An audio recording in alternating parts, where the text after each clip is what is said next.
That's the closing bell on Wall Street, and now it is market domination overtime. Jared Bluekery going to be along in a moment to get you up to speed on the action from today's session. But I'm going to start with where the major averages ended the day in the red, although up a little bit off of the lows. Really, we saw a big part of it was the Walmart effect, right? And Walmart's outlook for the year, raising concerns about the state of the consumer. I mean, Walmart's also one of the best performing stocks this year, so pull back on the back of that. Similar situation with some of the other underperformers that we saw today, like the financials. All of that said, the Dow finishing down by 1%, about 450 points.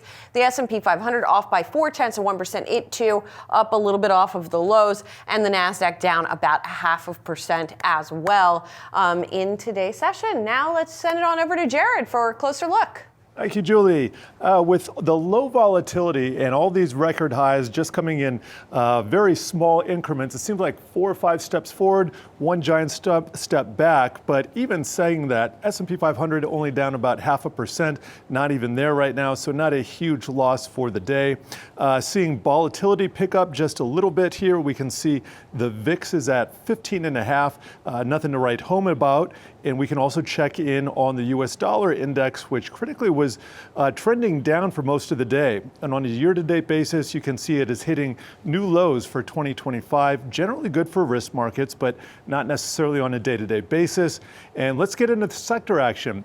Energy is leading today, followed by real estate, healthcare, and utilities. Utilities barely in the green. Those were the only green sectors. Financials in the red for about 1.5%. Consumer discretionary also down about 0.9%. Industrials off. And I was just looking at this a few minutes ago. Look at this. Energy is the best performing sector of 2025.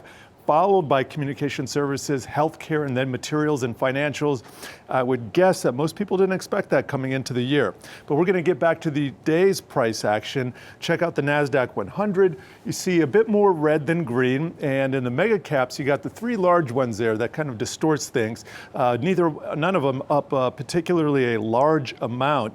But I wanted to head into the Dow. We'll take a look at Walmart's outsize effect there. You can see Walmart down 6.5%. That's a pretty big drop for Walmart. It doesn't have that big of volatility. JP Morgan also coming off a lot of record highs. That's down 4.5%. Goldman Sachs down almost 4%. So financials up there this year, but giving back some gains today. And I just wanted to check out the retail sector here, if we can find that. Doesn't look like I'm going to find that, but I wanted to go back to China. Let's do China to end the day.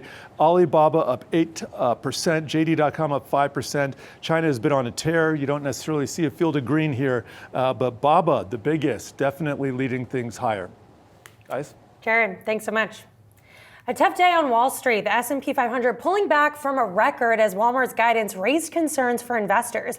And earnings haven't been the only driver of some recent volatility. Another one is tariffs. Our next guest says that volatility is creating opportunities for investors.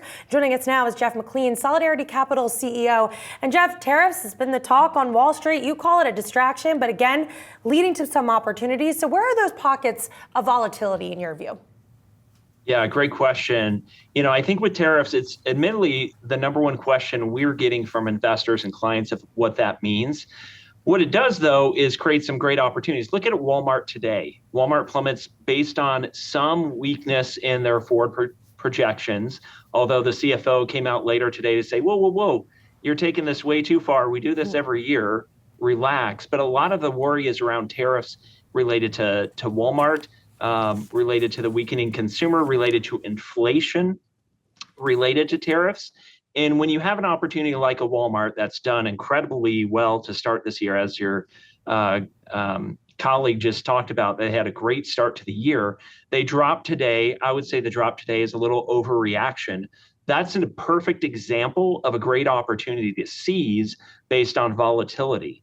From a great long-term company that continues to make a ton of money, will continue to do really well, will have some impact with tariffs, but not a lot. They talked about that a little bit on their call, that they won't be hugely impacted, but of course it has an impact on everyone if it's a big number at the end of the day with a tariff. But overall, that's a perfect example of where tariffs, you can take advantage of the volatility, which I think is, again, short term.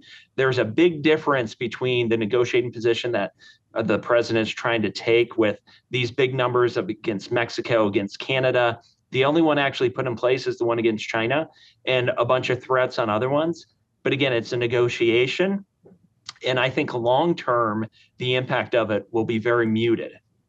So, Jeff, are you sort of using this playbook throughout the market where you're sort of looking for these kinds of dislocations where perhaps companies have been punished in a way that you don't think is appropriate? 100%.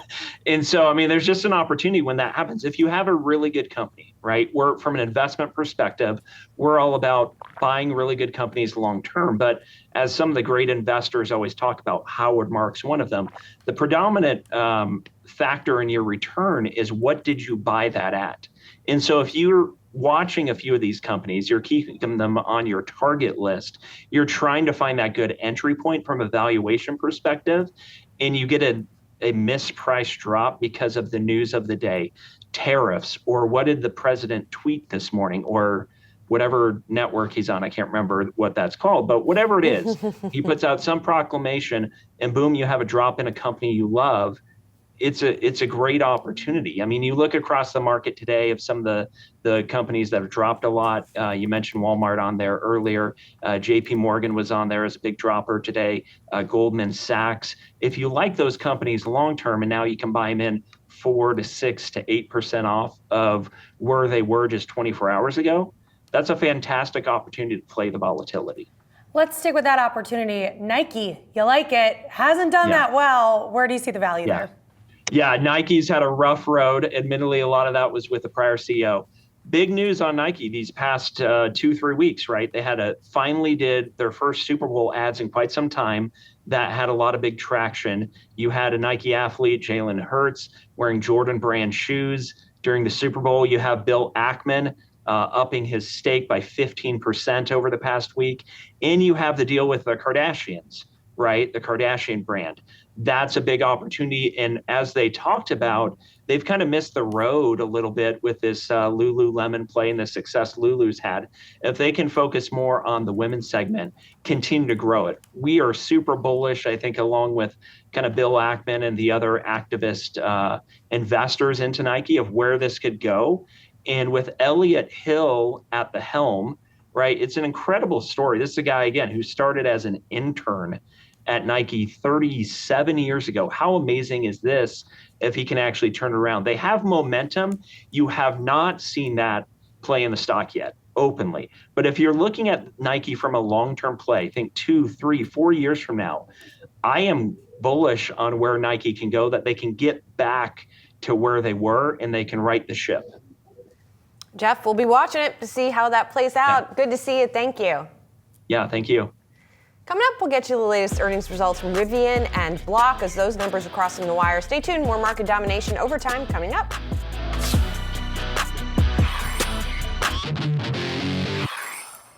Recent economic volatility coupled with President Trump's tariff threats has some retail investors looking to shake up their portfolios or rotate out of some of those big names altogether. Joining us now to give us some more insight on how the retail trader is thinking is Steve Quirk, Robinhood Chief Brokerage Officer. So Steve, we're now 1 month into Trump's presidency. How have you seen retail investors change up their positions based on policy and what we've been hearing out of DC? Oh, first of all, thanks for having me. Yeah, we've seen our customers immediately following the election try and take advantage of what they saw as opportunities to add to portfolio or remove some of the stocks in their portfolios based on their interpretation of what it would mean. So, obviously we've seen a pretty big bump in some names like Tesla and NVIDIA and others, and in the cryptocurrency space as well. And as a result, our customers have sort of taken that ride and they're rotating. We tend to see a behavior where when they've had appreciable gains, they will take some of those gains off and then look for other names that maybe haven't participated in the rally to add to their portfolio. I think the one other element that's been most interesting is not only what they're doing, but when they're doing it. So a lot of, we give customers the ability to trade over 900 securities around the clock, 5 days a week. And a lot of this market-moving news, like the tariff news, happens when the primary market is closed.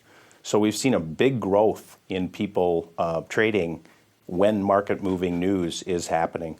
That's really interesting, Steve. It's Julie here. It's good to see you. So I have a couple of follow-up questions for you. On that nice to see you. Good to see you. On that last point, the regular markets, right? It seems like professionals are sort of shrugging off a lot of the tariff noise. It seems like they see it as noise. But what you're saying implies that there is more of a reactivity among retail traders. Is that fair to say? It's fair. I wouldn't say there's more reactivity. What I would say is sometimes when the news first hits, there tends to be a bit of an overreaction. And like in the case of tariffs, that overreaction was an opportunity for people to add names that they thought would be attractive at levels that they didn't think they'd be able to get them. And as you pointed out, as soon as the day session came around, some of those names were back to the levels that they previously were at. So I think that tends to happen with news in general. When it first hits, everybody has to digest it. So there tends to be a little bit more anxiety with the moves that happen. And if it's an opportune time, if you're looking to add to a portfolio. And Steve, I guess the other question I would ask about the rotation you were asking about, and again, the sort of differences you might be seeing in between retail traders and professional investors. We have seen the much discussed broadening start to actually happen in the market, right? Where we have seen, yes, big cap tech is doing okay, but kind of underperforming writ large. But then financials have been gaining some steam. Walmart until today gaining some steam. Are you seeing those kinds of similar trades amongst your users? We are, there's still a core group of names that constitute many of the portfolios of our retail customers, but they also are adding to that and hoping and looking for that to broaden out. And it's widely anticipated that if we want to see this market continue to rally, we're going to have to see some growth in the number of names that are carrying it, if you will. And Steve, we've seen some short selling action to kick off the year. What are you looking at when you think about some of those more meme stock-like names? When we look at what our customers do, they typically have their core portfolio, and then they'll look at names that tend to have a little bit more volatility or become either depressed or might run up, and they'll try and take advantage of the shorter term moves. But the core of what they do is sort of that portfolio, and then this is what I'd call the things that they do around the edges. And those tend to have more exaggerated moves or be a little more volatile. Steve, good to see you. Thanks a lot for joining us. Thank you. Thanks for having me. Let's get to some earnings now here. We've got numbers from Block just crossing the wire. The share's down about 7% here because we do see sort of missed estimates on a number of fronts, or missed numbers on a number of fronts. Fourth quarter earnings per share, 71 cents. That's versus the 89 cents that analysts had been anticipating. Revenue for the fourth quarter also coming in at $6.03 billion. That is a miss versus estimates. And then EBITDA, by that measure, it is beating estimates, but it looks like investors may be paying more attention to the EPS and to the revenue numbers. EBITDA for the fourth quarter on an adjusted basis is $757 million. And the company is also giving some forecasts for the first quarter, including first quarter adjusted operating income. Block is predicting that will be $430 million, $463.5 million is the estimate from analysts. Now, Block, by the way, which used to be Square, you may notice if you hadn't seen this before, that the company changed its ticker symbol, right? Changed it to XYZ. The company name remains Block, at least for now, Allie. Just a little sub note. Yeah, no, and it's, like you were just saying, we're seeing a lot of misses across the board here. Losses seem to be escalating. We're down now about 7%. Coming into the report, analysts had expected Bitcoin revenue to actually be a tailwind for the Cash App services, but Bitcoin revenue missing estimates there. Strength in the Cash App card, along with Buy Now, Pay Later, that was expected to boost gross profit. a miss there as well. Investment spending that seemed to have also weighed on the forecast for that Q1 profit guidance. Now on the call, investors will want to hear more about the Cash App's direct deposit accounts, maybe some operating efficiency there, and why we saw such misses across the board here. Again, shares off about 7%. Now, Jack Dorsey in his letter to shareholders really emphasized that the last year he has spent overhauling the company, improving things, and that this year they can move ahead. He says in the note to investors here, we overhauled the technology that underpins Square, shifting from a payment solution to a commerce platform, and he enumerates some other things that they worked on improving, and so now pushing ahead, and he's really emphasizing access and openness in terms of this being a platform for everyone to use. Now, we'll see if investors end up coming around to that, right, once they get past these numbers. Yeah, so maybe one of those quarters that you just have to deal with some of that pain to get to some better news later on, but we'll see. Another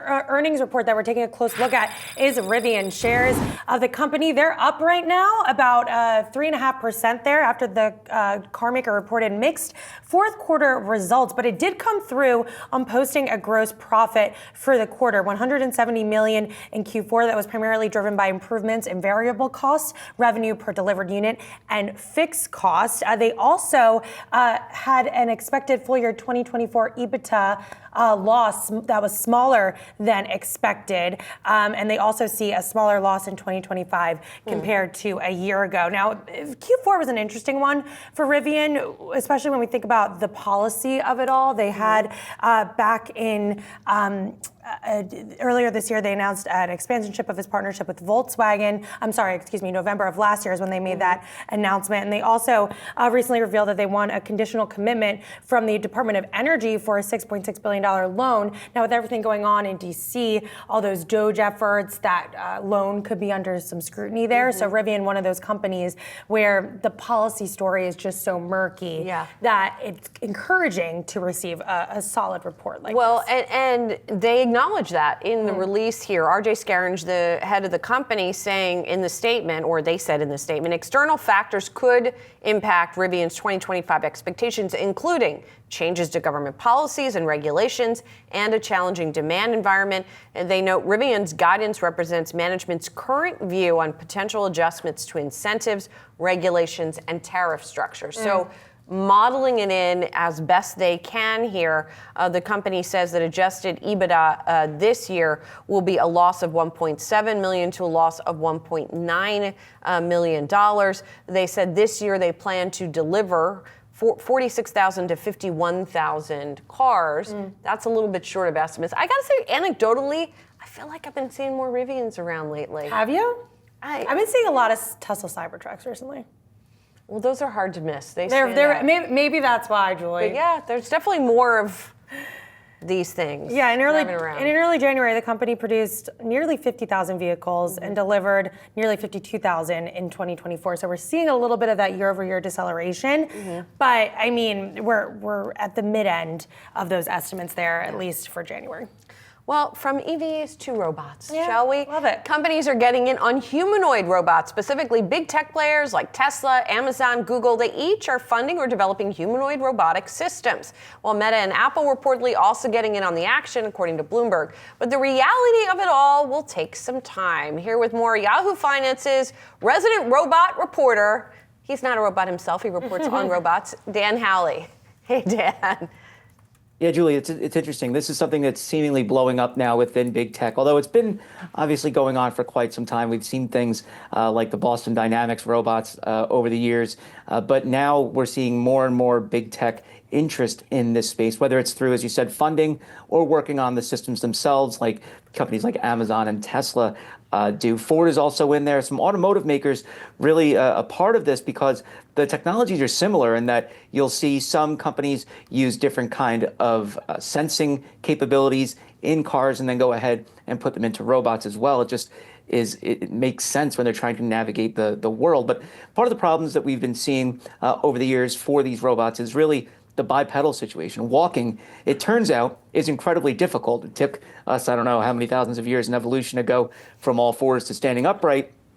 It's going to take a while for that to work with robots. And while that is improving and we are seeing more bipedal robots, there's also another issue. It's our hands are incredibly intricate. And so getting robots to work to have similar capabilities as our hands, not just being able to move them, but to be able to grab, say, an egg or a glass and not crush it entirely, but grab it gently, is also something that they're working on. There's also the matter of, well, I look at a cup and I recognize, oh, it's a cup, I can drink out of that, or I can pour water from it, is just something we take for granted. But you have to teach robots how to do things like that, how to recognize things, and then how those objects can be applied in the real world. It's a very interesting series of issues. Now, there's a few ways that companies are going about teaching robots, quote unquote, teaching robots, how to do these things. There's by actually showing them or mirroring human movement via specialized equipment that a person wears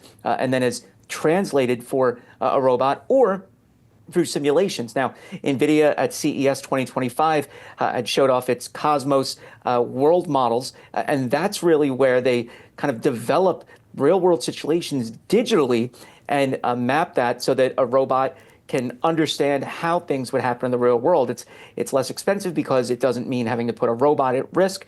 The issue is they can't simulate everything perfectly. One professor that I spoke to said things like cloth are difficult to really figure out for simulations. Things that are soft or easily moved can be tough. So it's not as though one is better than the other. It's got to be a mixed approach. Another expert that I talked to had said, and just outside of that, there's the practical issues that we're seeing occur, whether that's battery life.